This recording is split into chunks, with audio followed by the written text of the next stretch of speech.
일본의 로사카 레이코라고 하는 사람이 어린 두 아이가 있을 때 이혼을 당합니다. 그래서 한때 절망했지만 8개월 동안 세일즈맨으로 일을 하면서 성공을 위한 웃음 전략이라고 하는 아이디어를 얻게 돼요. 일본 사람들은 친절하고 잘 웃잖아요.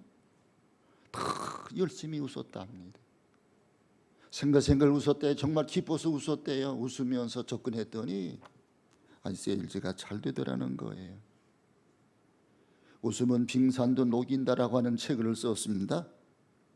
그 책 서문에 레이코는 웃는 얼굴은 어떤 난간도 뚫을 수 있는 힘을 쏟게 만든다. 웃음은 당신 안에 참된 에너지를 살아나게 하고 담론의 모든 것을 긍정적으로 바꿔놓는다. 회사에서 매출을 걱정이 앞서 언제나 미소를 지어라. 미소는 최고의 성과를 창조하게 한다. 웃음은 선의 가치를 전파한다. 자기만의 독단적 가치는 웃음을 사라지게 만든다. 그곳엔 오직 투쟁만 있을 뿐이다라고 했습니다.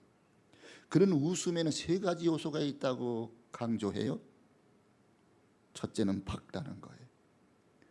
웃으면 밝아지는 거예요. 마음이 밝아지고 생각이 밝아지고 가정이 밝아지고 공동체가 밝아지고 마음이 늘 밝으면 호르몬과 뇌파의 활동이 좋아져 모든 일을 수월하게 풀린다는 거예요. 두 번째는 따뜻하다는 겁니다. 웃는 사람에게는 따뜻한 느낌이 전달되며 따뜻함의 원천은 사랑이라는 거예요. 셋째는 활기가 있다는 거예요. 웃음은 자신과 공동체의 활기를 불어넣고 필요한 능력이 개발된다는 거예요. 인간의 가장 소중한 것이 있다면 자유입니다.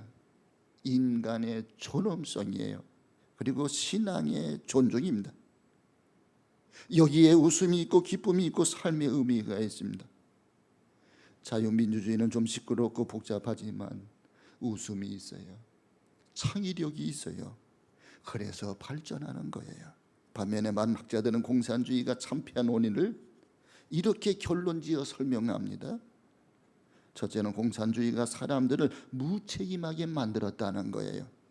공산주의라고 하는 사회제도 속에 사람들은 아무 일에도 책임을 지지 않는 그런 무책임의 사람이 되더라는 거예요. 두 번째는 재산 사유의 금지로 사람들이 게을러졌다는 거예요. 대체로 공산주의 국가의 국민들은 자본주의에 비해서 게을러요. 그리고 불성실해요. 이러한 연유로 소련이 해체되고 동구 유럽이 망하고 말았습니다. 결국 공산주의는 노동의 동기부여에 실패함으로 붕괴되고 만 거예요. 일하고자 하는 의욕이 있어야 돼요. 진실이 있어야 돼요. 그리고 바르게 일해보고자 하는 의욕이 있어야만 되는 거예요. 때문에 공산주의 사회가 소련과 그 동구 유럽이 무너진 거예요. 동기부여가 중요합니다. 동기부여, 예나 지금이나 이 동기부여가 아니면 사회는 발전할 수가 없는 거예요. 자본주의 사회는 문제가 있습니다. 물질은 풍족합니다만은 만족감이 없어요. 불만투성이에요. 자본주의가 공산주의 사회에 비하면 확실히 잘 사는 건 분명해요. 그런데 자본주의도 문제가 뭐냐? 행복감이 없는 거예요.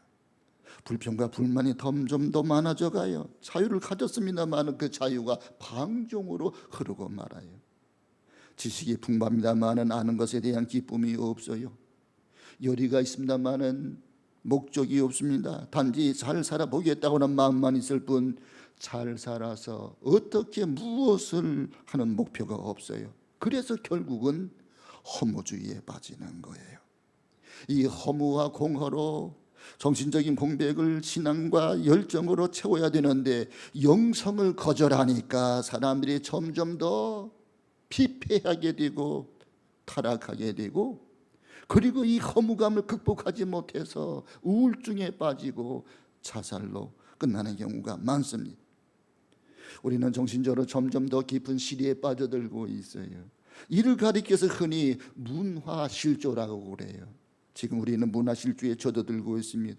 문화실조 시대를 살아가고 있는 거예요. 인간은 본래적으로 생리적 욕구가 있습니다. 이것은 먹는 식욕, 잠자는 수면욕, 그리고 성욕, 이것이 인간의 본능이에요. 원색적인 것이에요. 1차원적인 동기에 속합니다. 인간에게는 먹고자 하는, 입고자 하는, 그리고 편하게 살고자 하는 욕구가 있습니다.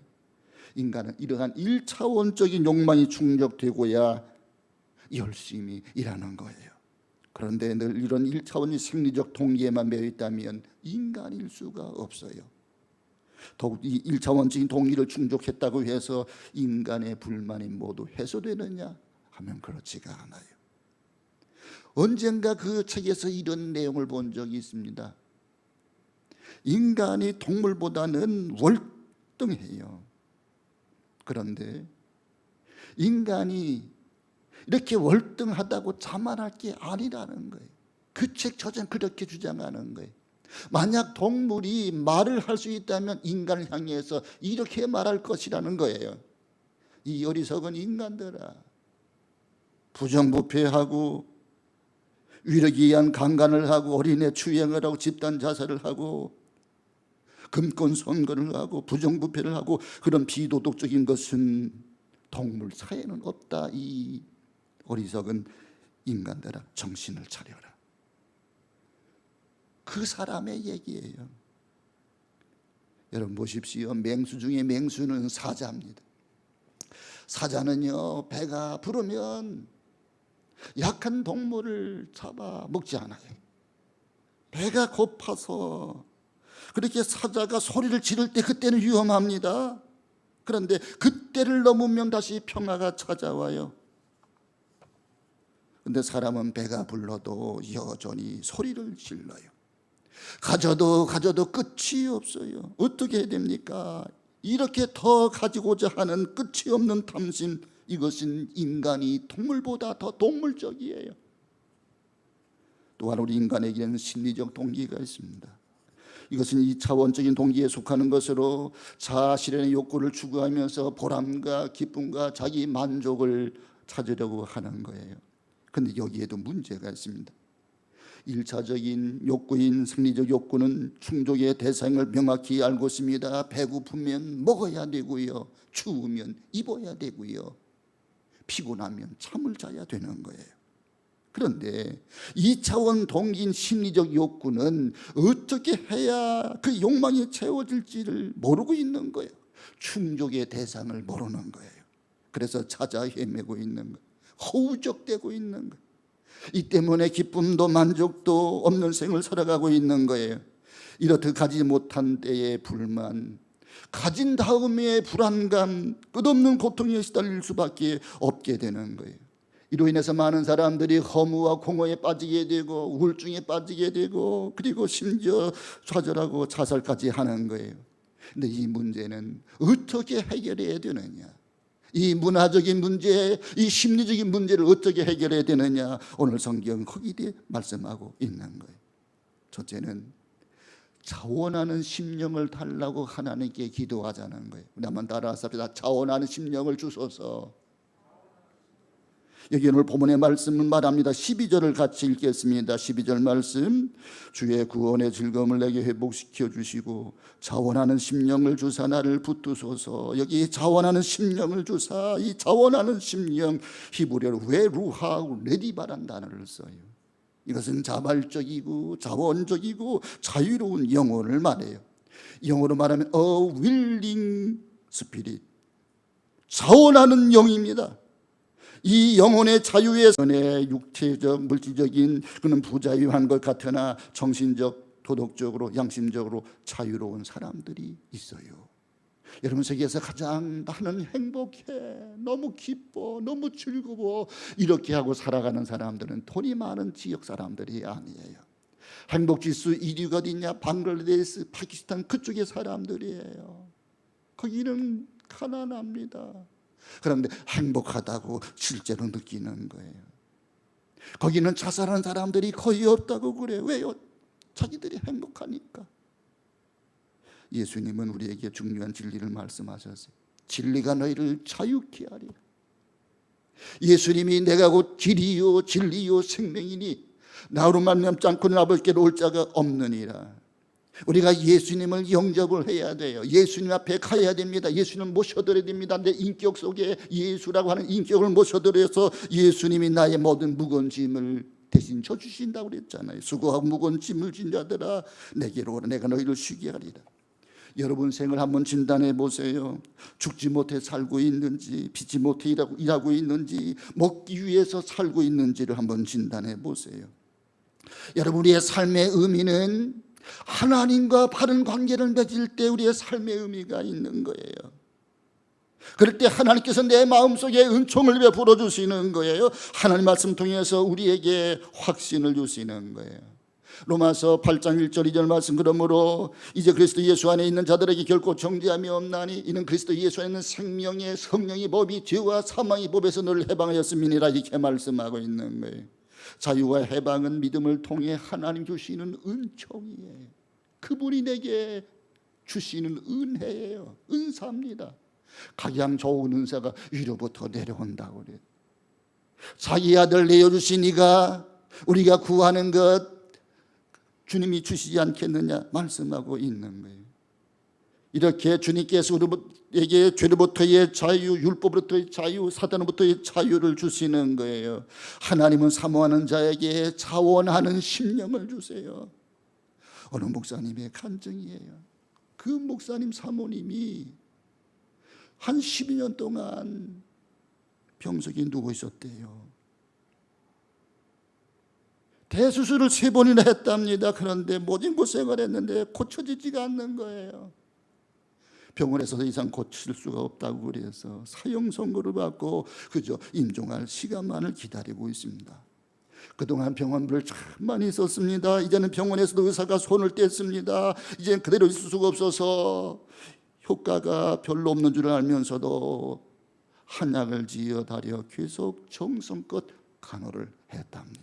그러나 어느 날 저녁에 이 마당에서 한약을 다리면서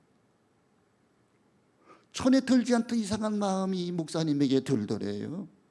정성껏 시중을 들던 목사님이 이제 부인이 제발 그만하고 이젠 좀 가지. 어차피 갈 인생이 아니던가. 나를 언제까지 고생시키려나. 피차 못할 노릇인데 혼자 말로 그랬대요. 그리고 이 한약을 가지고 방에 들어가서 한약을 드세요. 그리고 한약을 줬대요. 한약을 잡수시고 그날 저녁에 그 사모님이 눈을 감았대요. 아내가 죽고 나자 못된 생각을 품었던 자신이 그렇게 마음에 걸리는 거예요. 그가 그런 간증을 하면서 한동안 우는 거예요. 어쩌다가 그런 마음이 들었는지, 그런 말을 해버렸는지. 지금까지 오직 한 가지, 그래도 평약해도 좋으니까 사람만 달라고 한 가지 바람으로 정성껏 평구원을 해오다가 그만 마지막 고비에서 엉뚱한 생각이 들고 엉뚱한 말을 해버린 거예요. 이게 가책이 되고 회개가 되는데 말을 잊지 못하고 계속 울던 어느 목사님의 간증이 생각이 나는 거예요. 여러분, 물질이 오고 간다고 해서 사랑이 아니에요. 사랑하는 마음이 있어야 사랑인 거예요. 봉사한다고 해서 선하다고 할 수 있습니까? 마음속에 정성이 있고 차오르는 영혼이 함께 있을 때 선한 일이에요. 그렇지 않으면 소용이 없는 거예요. 현대의 결점이 여기에 있습니다. 내가 넘치게 가진 물질을 가지고도 행복해하지를 않아요. 다른 사람에게 물질을 나눠주면서도 내가 정말 사랑해서 나눠주었노라 이렇게 세상 사람들에게 말은 하지만 내 마음속에 깊은 이 숨은 동기가 자기를 자랑하고 싶은 것이었지 진정으로 사랑해서 주었던 물질이 아니에요.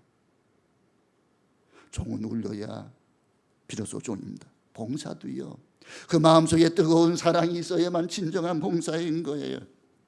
그 목적과 동기가 정결함에 있고 깨끗함에 있고 자원성이 있으면 그것이 진정한 것입니다. 이 생리적 욕구 다음으로 정신적인 만족도 저절로 해결되는 게 아니에요. 여기 정신적인 문화적인 욕구가 충족됨으로 영혼이 깨끗해지느냐? 아닙니다. 오해입니다. 영혼의 문제는 영혼의 문제로 존재하는 거예요. 그 문제는 하나님께 나가야 되는 거예요. 하나님의 은혜를 입어야 되는 겁니다. 영혼의 문제는 예수 그리스도를 만나야 되고 성령을 체험해야 되고, 결국은 영혼의 자유함이 없이는 정신적인 자유함이 없고 심리적인 자유함이 없고 육체의 문제 또한 소화할 길이 없는 거예요. 오늘 여기 시편 51편에서 다윗은 세 가지 기도를 드립니다. 첫째는 죄를 고백하고 용서를 비는 기도예요. 우리 한번 따라서 합시다. 죄를 고백하고 용서를 비는 기도. 이것은 구원을 위한 기도입니다. 영어로 구원은 salvation이라고 그러지요. 그 말씀이 1절에서 4절까지 말씀인데, 오늘 말씀 우리가 생각하면서 1절에서 4절까지 말씀을 다시 한번 읽어봅니다. 하나님이여 주의 인자를 따라 내게 은혜를 베푸시며 주의 많은 긍휼을 따라 내 죄악을 지워주소서. 나의 죄악을 맑게 씻기시며 나의 죄를 깨끗이 제하소서. 물론 나는 내 죄가를 알오니 내 죄가 항상 내 바 있나이다. 내가 주께만 범죄하여 주의 목전에 악을 행하여 싸우니 주께서 말씀하실 때 의로우시다 하고 주께서 심판하실 때 순전하시다 하리이다. 여기 주님께 내가 지은 죄를 회개하고 주님이 너는 이제 의로워졌어, 너는 이제 순전해져서 하나님이 말씀하셔야 된다, 그 말이잖아요. 이 말씀은 다윗이 밧세바를 범하고 그 남편 우리아를 최전선에 보내서 죽게 만든 다음에 나단 선지자가 찾아와서 우리나라에 못된 사람이 있습니다. 자기는 부자인데 자기 집에 손님이 오니까 자기 양을 잡아서 손님을 대접하지 아니하고 가난한 사람의 한 마리 양이 있는 그 사람 양을 빼앗아서 손님을 대접했습니다. 그랬더니 다윗이 우리나라에 그렇게 못된 놈이 있느냐? 그랬더니 나단 선지자가 당신이 그 못된 놈이요, 이렇게 이야기를 합니다. 거기서 다윗은 통에 자복하게 됩니다. 다윗은 자신의 죄를 다른 사람에게 돌리지 않았어요. 왜 밧세바가 대낮에 베란다에서 벌거벗고 목욕을 하냐? 그러면서 밧세바에게 책임을 돌리지 않았습니다. 죄를 지적하는 나단 선지자를 죽이거나 감옥에 가둬두지도 않았습니다. 자신의 죄를 인정하고 토설했습니다. 그 죄를 토설하는 장면이 5절 말씀이에요. 우리 5절 같이 읽겠습니다. 5절 말씀. 내가 죄악 중에서 출생하였음이며 어머니가 죄 중에서 나를 잉태하였나이다. 여기는 다윗은 자신의 죄를 솔직하게 인정해요. 그리고 7절 말씀 보세요. 7절 같이 읽습니다. 7절 우슬초로 나를 정결하게 하소서. 내가 정하리이다. 나의 죄를 씻어 주소서. 내가 눈보다 희리이다. 다윗은 나의 죄를 깨끗이 제하소서. 우슬초로 나의 죄를 정결케 하소서. 이렇게 자기의 구원을 위한 기도를 하나님께 드리는 거예요. 여러분, 내가 죄를 알았으면 죄를 슬퍼해야 됩니다. 그 죄에서 돌이켜야 됩니다. 이 죄를 아는 것은, 인정하는 것은 지적인 작용이에요. 죄를 슬퍼하는 것은 감정적인 정서적인 작용이에요. 죄를 내던지고 버리는 것은 의지적인 결단입니다. 의지적인 결단까지 가야 그것이 죄를 고백하고 용서를 비는 기도가 되는 거예요. 두 번째는 갱신을 위한 기도입니다. 우리 한번 따라서 합시다. 갱신을 위한 기도. 갱신은 성화라고 그래. 영어로 sanctification이라고 그래. 우리 마음이 어떻게 거룩해집니까? 내가 좋은 생각을 하고 좋은 책을 읽고 이것이 어느 정도 도움이 됩니다만은 그렇다고 우리가 성화되는 것은 아니에요. 성경은 분명히 말씀합니다. 디모데전서 4장 4절에 오직 말씀과 기도로 거룩하여 지니라, 이렇게 말씀하고 있는 거예요. 오늘 본문의 말씀 10절도 같이 읽겠습니다. 10절 말씀을 같이 읽어요. 하나님의 내 속에 정한 마음을 창조하시고 내 안에 정직한 영을 새롭게 하소서. 주님이 내 속에 정한 마음을 창조해 주셔야 돼요. 세 번째는 헌신하는 기도예요. 우리 한번 따라서 헌신하는 기도. 말씀 내려가서 18절 말씀을 같이 읽겠습니다. 주의 은택으로 시온의 선을 행하시고 예루살렘의 성을 쌓으소서. 다윗은 이렇게 하나님 앞에 내가 기쁨으로 선을 행하게 해달라고 기도하고 있는 거예요. 헌신은 봉사합니다. 영어로 이 예배를 워십 서비스라고 그래요. 헌신을 서비스라고 그러지 않아요. 이 세 가지, 이 살베이션 그리고 생티피케이션 그리고 서비스, 이 세 가지 모두가 S자로 시작이 되는 거예요. 다윗은 세 가지를 위해서 하나님 앞에 기도드리고 있는 거예요. 그리고 마음은 물질에 매지 않으며 육체의 이 노예가 될 수 없음을 그는 분명히 깨닫고 있는 거예요. 환경과 여건 이것이 문제가 될 수 없다는 거예요. 여러분 가만히 지켜보세요. 물질이 사람을 변화시키는가?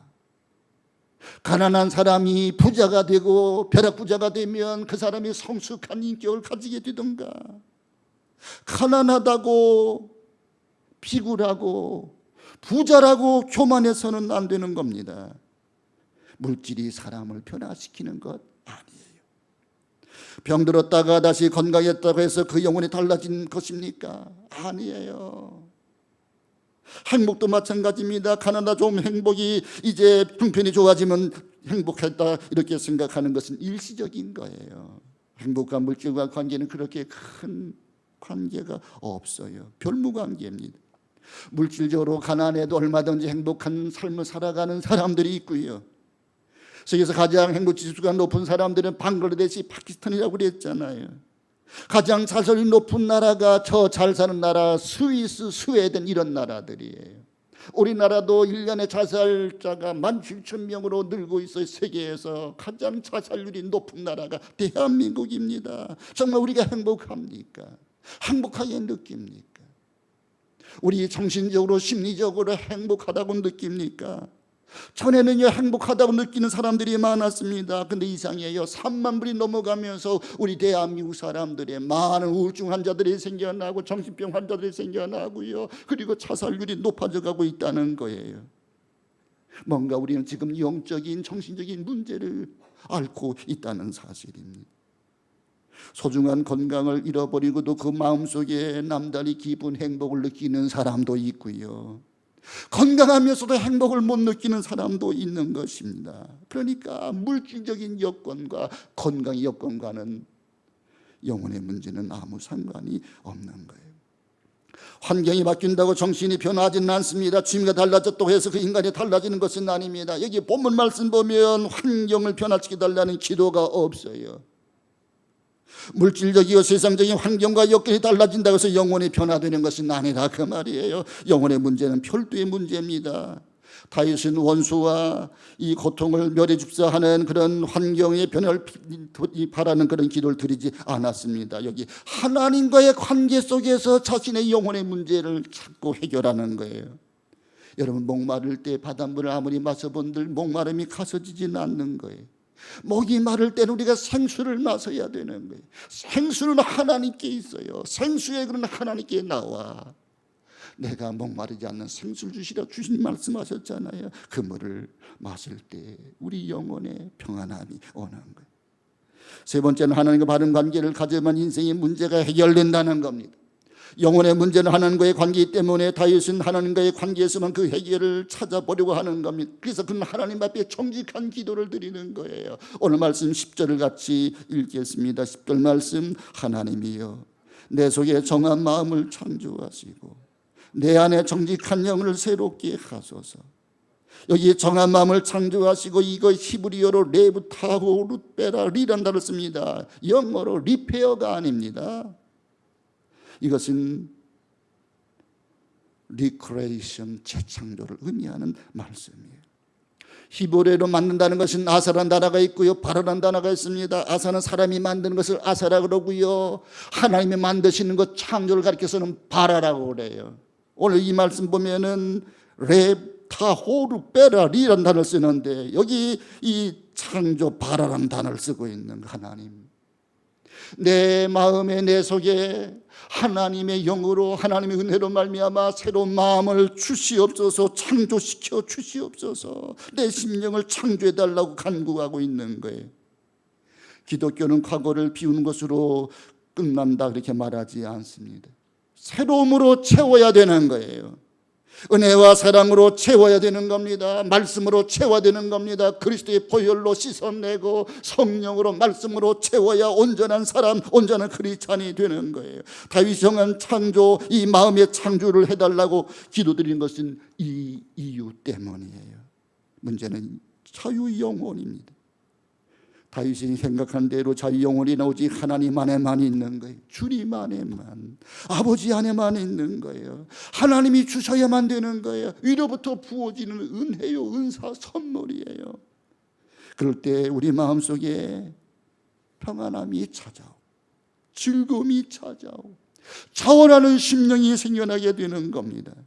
다윗은 자기 영혼을 얻기 위해서는 속죄받는다는 것을 알고 있었습니다. 죄의 문제가 해결되지 아니하는 한 영혼은 자유할 수가 없어요. 어디를 도망가도 평안할 수가 없는 겁니다. 그래서 다윗은 하나님 앞에 기도를 드리는 거예요. 그게 1절 2절 말씀이에요. 우리 1절 2절 말씀을 다시 한번 읽어봅니다. 하나님이여 주의 인자를 따라 내게 은혜를 베푸시며 주의 많은 긍휼을 따라 내 죄악을 지워주소서. 나의 죄악을 맑게 씻기시며 나의 죄를 깨끗이 제하소서. 여기 참회하면서 통회하면서 죄의 문제를 하나님 앞에 가져오는 거예요. 하나님 앞에 내놓는 거예요. 그리고 하나님 앞 진정으로 회개하는 겁니다. 이 죄로부터의 자유, 이것이 모든 문제의 우선이 되는 겁니다. 그래서 11절에 그는 그렇게 기도합니다. 11절 말씀 같이 읽어볼까요? 나를 주 앞에서 쫓아내지 마시며 주의 성령을 내게서 거두지 마소서. 그는 하나님께 내게 향하신 하나님의 구원의 즐거움을 회복시켜 주셔야만 자유할 수 있다고 간구하고 있습니다. 내 의지, 내 노력으로 안 되고 하나님 주시는 그런 선물로 차오는 심령을 주셔야만 밝은 이성과 밝은 지성과 밝은 의지를 가질 수 있다고 그가 고백하고 있는 거예요. 그래야만 건강도 밝은 생활도 높은 생산성도 있을 수 있다고 기도하고 있는 거예요. 신앙이 가장 위대한 생산력이라고 하는 것은 우리는 분명히 알아야 됩니다. 여러분, 노예는 노동을 합니다마는 그 속에 기쁨이 없어요. 땀을 흘리고 있으나 즐거움이 없어요. 왜요? 자기가 자원하는 게 아니잖아요. 주인이 시켜서. 말을 안 들으면 야단 맞으니까, 벌을 받으니까. 그래서 일을 하긴 하는데 즐거움이 없어요. 무슨 수고를 했든지 기쁨도 없고 보람이 없다면 그게 노예잖아요. 죄에 붙들린 노예도 있고요, 가난에 붙들린 노예도 있고요. 여러분, 우리는 노예가 되어서는 안 됩니다. 우리는 자유인이 되어야 돼요. 예수 안에서 자유를 찾아야 돼요. 예수님 우리를 자유케 하셨어요. 진리가 너희를 자유케 하리라. 예수님 우리를 모든 죄로부터의 자유, 율법으로부터의 자유, 사단으로부터의 자유를 주시는 주님이에요. 주님이 우리에게 자원하는 심령을 주셔야만 되는 거예요. 내가 주님의 사랑에 매여서 주의 사랑을 깨달아서 주의 사랑을 가지고 내가 섬기고 사랑하고 봉사하는 거예요. 이렇게 자원하는 심령이에요. 다윗은 이것을 하나님께서 오는 선물이라고 말씀하고 있는 거예요. 이 자원하는 심령은 내 마음대로 되는 것이 아니고 내 의지대로 되는 게 아니에요. 내 철학의 문제도 아니고요. 그러므로 기도하는 겁니다. 하나님, 내 속에 정한 마음을 창조해 주세요. 새롭게 해주세요. 정한 마음 주세요. 차오르는 심령을 주세요. 그리고 나를 붙들어 주세요. 이 자원하는 심령은 하나님께 오는 선물이에요. 이것은 속죄함은 물론이고 하나님의 거룩한 역사에 내가 참여하고 동참한다. 난 하나님의 동력자다. 하나님과 같이라는 하나님의 사람이다. 그래서 내 속에서 차오르는 심령을 가지고 주의 일을 감당할 때 세상이 말로 할 수 없는 평안함이 내 마음속에, 그러한 즐거움이 내 마음속에 기쁨이 넘치게 되는 거예요. 인도의 오지에 가서 20년간 선교사로 수고한 분이 계셨습니다.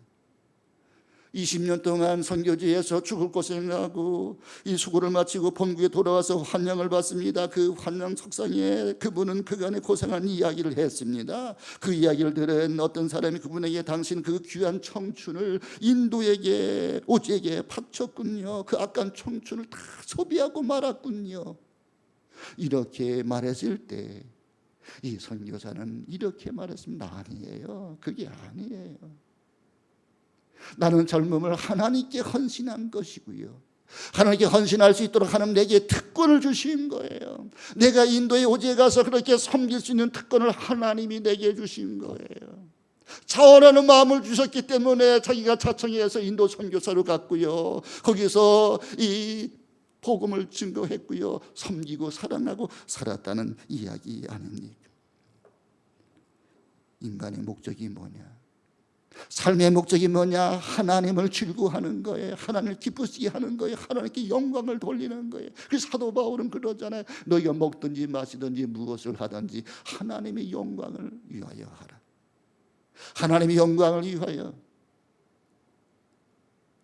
하나님의 나라와 그 의를 위하여, 여기에 인생의 목적이 있는 거예요. 숨지는 날까지 자신을 하나님께 헌신하고 바친 데이비드 리빙스톤 선교사, 그는 아프리카를 탐험하며 개척하며 복음을 증거했던 목사였고 선교사였습니다. 사람들은 평생을 하나님께 헌신하는 생으로 살아온 그를 높이 칭찬했습니다. 그리고 그의 훌륭함을 취하려 했습니다. 그때 리빙스턴은 그런 말을 했습니다. 여러분, 저는 결코 헌신해 본 적이 없어요. 제 생활은 헌신하기보다는 오히려 특권을 누리며 살아온 것뿐입니다. 여러분, 이 특권이란 말을 이해하십니까? 내가 봉사할 수 있는 것이 특권이에요. 여러분, 내가 자식을 낳아 양육하고 길러서 어엿한 인격자를 만들고 민주시민을 만들어서 특히 하나님 백성을 만들어서 사회로 이렇게 보내는 것이 이게 부모의 특권 아닙니까? 내가 부모가 되지 않고서야 어찌 그런 기쁨을 행복을 느낄 수 있단 말이에요. 남편을 위하여 수고하는 일도 특권이라고 여기시고요, 아내를 위해 수고하는 것도 여러분 특권이라고 여기십시오. 하나님께서 나에게 건강을 주시고 지혜를 주셨기에 이 모든 일을 할 수 있는 것 아닙니까? 17세기의 일입니다. 런던 대화제가 있은 뒤에 저 유명한 세인트 폴 대성당을 재건할 때 그 설계를 맡았던 이 크리스토퍼 렌이라고 하는 건축가가 하루는 채석장에 돌을 다듬고 있는 인부를 찾아가 위로를 합니다. 도닥도닥 돌을 쪼고 있는 한 사람이 당신은 무엇을 하고 있습니까? 그러자 그 사람은 짜증난다는 듯이 몹시도 퉁명스럽게 말합니다. 보면 뭐로? 돌을 만들고 있지요. 또 다른 사람이 같은 질문을 했습니다. 그런데 그 사람은 또 이렇게 말합니다. 보면 모릅니까? 목구멍이 포도청이고 먹고 살기 위해서 일을 하는 거지요. 다시 옆에 있는 사람이 물어봤습니다. 당신은 무슨 일을 하고 있습니까? 저요? 저 하나님의 성전을 짓고 있는데요. 저는 사실 죄를 짓고 감옥에 있을 때 거기서 돌 다듬는 기술을 배웠습니다. 나는 전과자였습니다. 내가 감옥에서 나오고 지금 저런 몸으로 하나님의 성전을 짓기 위하여 돌을 다듬고 있습니다. 그 사람은 싱글벙글 웃으면서 기쁨으로 돌을 다듬고 있는 거예요. 똑같은 일을 해도 어떤 마음을 가지느냐에 따라서 반응이 전혀 달라요. 자원하는 심령이 돼야 감사를 느끼고 행복을 느낄 수가 있는 거예요. 오늘 새벽에도 말씀드렸습니다만 여러분, 예루살렘 성전이 어디에 지어졌느냐? 이런 일화가 있어요. 사랑하는 형과 동생이 있었습니다. 형은 결혼해서 자녀들이 많고 동생은 아직 총각인데 장가를 가지 못했습니다. 농사를 지었습니다. 뿌리 농사를 지었습니다. 형은 동생 생각을 하는 거예요. 동생은 이제 결혼하려면 결혼 자금도 필요하고 장가갈 준비도 해야 되는데, 그래서 이 보리단을 몰래 밤중에 동생 이 보리단에 갖다 놓는 거예요. 동생은 형은 가족이 많은데 자녀들이 많은데 생활비가 많이 들 텐데 동생은 보리단을 또 놓는 거예요. 이렇게 밤새도록 옮겨놨는데 이튿날 보면 여전히 매한가지예요. 형도 이상하다, 동생도 이상하다. 그다음 며칠 지난 지 어느 날 형은 한밤중에 몰래 조심스럽게 보리단을 옮겨놓고 동생도 보리단을 옮겨놓다가 중간에서 만난 거예요. 만나서 서로 얼싸안고 울었어요. 형님, 아우야. 동생을 배려하고 사랑하는 마음, 형님을 사랑하고 배려하는 마음이 만난 거예요. 거기다가 성전을 짓자 이렇게 되었다는 거예요. 솔로몬의 성전터가 이삭을 제물로 바쳤던 모리아 산 거기라고도 말씀하기도 하고요, 이 전설이 내려온 그곳이라고도 말씀하기도 합니다. 어디다 성전을 지었는지 정확히 모르지만 이 사랑하는 사람들의 마음이 만날 때 그곳에 사랑이 있고 봉사가 있고 은혜가 있는 거예요. 여러분, 저와 여러분이 지금 하고 있는 현실적인 구체적인 사건 속에서 발견해야 하는 것이 뭐냐? 하나님, 내 속에 정한 마음 주세요. 자원하는 심령을 주세요. 자원의 심령을 주시면 내가 주의 도를 가르치리니 내가 주의 의를 높이 노래하리다. 내 입이 주를 찬송하며 전파하리이다. 지금 다윗은 찬송하겠다고 하나님 앞에 고백하고 있습니다. 여러분, 사랑이 있어야 진정한 노래예요. 사랑이 있어야 진정한 봉사예요. 지금 나에게 소유도 있고 일도 있지만 짜증스러운 이유가 뭘까요? 내 속에 자원하는 심령이 없어요. 주의 은혜가 없기 때문이에요. 그래서 기쁨도 없고 자원하는 심령도 없는 거예요. 노예적인 허무적인 불가피성이 있는 거예요. 이 많은 세월을 왜 우리가 그렇게 살아가야 됩니까? 우리가 사랑하고 살면, 자원하는 마음을 가지고 살면 예배가 즐겁고 찬송이 즐겁고 기도가 즐겁고 섬김 봉사가 즐거운 거예요. 이것이 그리스도인의 생활이에요.